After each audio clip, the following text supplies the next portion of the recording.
All right, so my timer went off. I pulled the bread out of the oven and it looks great. I mean, kind of the darker brown, starting at like the tips of the little crusty edges is good. I might have even pulled it out a little bit sooner than this, but to each their own, however you like your bread.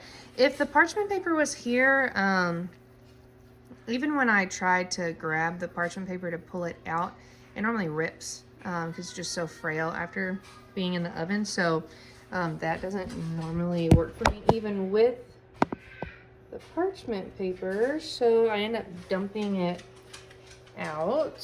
I normally kind of like catch it in my oven mitt. This will be interesting since I don't have the parchment paper. It's probably stuck. Interesting.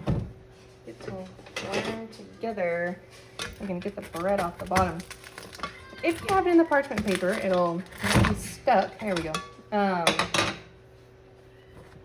Won't be stuck to your pot, so it'll come out easier.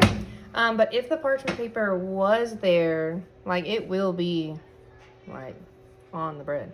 It won't just like fall right off, so I do have to peel it off, and sometimes it'll rip and I'll have to peel from a different direction to get the parchment paper off the bread. But then I put the bread on like a kitchen towel and hold it this way, and then I just like wrap it up while it cools. Probably should lay that more in the center. Yeah, I just wrap it up in a towel while it cools. I mean, it's not mandatory. And I don't know that it actually works this way, but I think that it makes the bread softer. Like it's pretty hard right here. And some people like that crispiness. But I like the bread a little bit softer. So I think the towel helps with that. I would just let it cool at least 30 minutes before you eat it. And that's it. Sourdough bread.